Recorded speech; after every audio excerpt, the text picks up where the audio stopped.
Шымкент қаласында 31.276 тұрғын үй кезегінде тұр. Олардың барлығын дерлік баспанамен қамтамасыз ету үшін 1,5 миллион шаршы метр үй қажет. Статистикалық мәліметтерге сүйенсек, соңғы 3 жылда баспана кезегіндегі тұрғындар саны 126,16% артқан. Жалпы 2017-2021 жылға дейін арналған нұрлы жер бағдарламасы бойынша екі түрлі бағытта жүріп, бірінші осы жерге кезекке тұрғандарға арналған, екіншісі ЖКХ кезекке тұрғандарға арналған. Олар көп қабатты үйлер салынады. Қазіргі таңда сметный документация әкімшілікте дайындалып жатыр. Ендігі жылға біз 2728 пәтерге болжалдап отырмыз. 2018-ге ғана. Ол жерде 2728 пәтерге қатысатын адамдар атында үй болмау керек. Бағасы 140 мың теңгеден болады. Көп қабатты үйлер. Ол бірінші салынатын жері қазіргі Шымкент Сити, Тұран мөлтек ауданы, екіншісі АДЦ. Қолға алынған бағдарлама бойынша азаматтарда тұрғын үймен қамту жұмыстары автоматтандырылған түрде жүзеге асырылуда, яғни электронды бағдарлама арқылы жүргізілуде.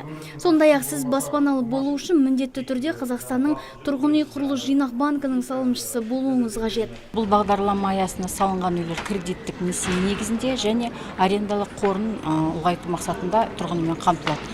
Кредиттік несие негізінде тұрғын үй құрылыс жинақ банкісі арқылы салынған үйлердің құрылыс бөлімімен салынған үйлердің 50% тұрғын үй құрылыс жинақ банкі салымшыларына беріледі, 50% кезектегі тұрған азаматтарға. Кезектегі тұрған азаматтардың барлығы бұл банктың салымшысы болу керек.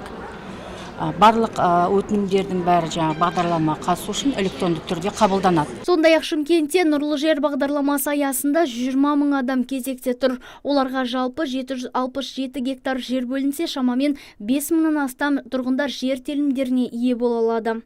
Соның 767 ішінде Бозарық 2, бізде 75 гектар, ол 1000 участок шығады. Таскен 215 гектар, ол 1500 участок шығады. Құрсайда 337 гектар, ол 2200 участок шығады. И батыс бөлігінде 77 гектар, 650 участок. Қазір бізде нұрлы жер бағдарлама бойынша тек қана Бозарық 2, 75 гектар, қала әкімінің қаулысымен 602-12. Біз қала әкімінің құрылыс бөлімге рәсімдеп бердік біз оны. Айта кетейік, былтыр Шымкентте 69 үй пайдалануға берілді, яғни 4286 отбасыға пәтер кілті табыс етілді. Ал биыл жыл соңына дейін 43 үй халықтың пайдалануына беріледі деген жоспар бар. Нұргүл Жолымбетова, Мұрат Адинаев, Абзал Тұрабеков, ТВК телеарнасы.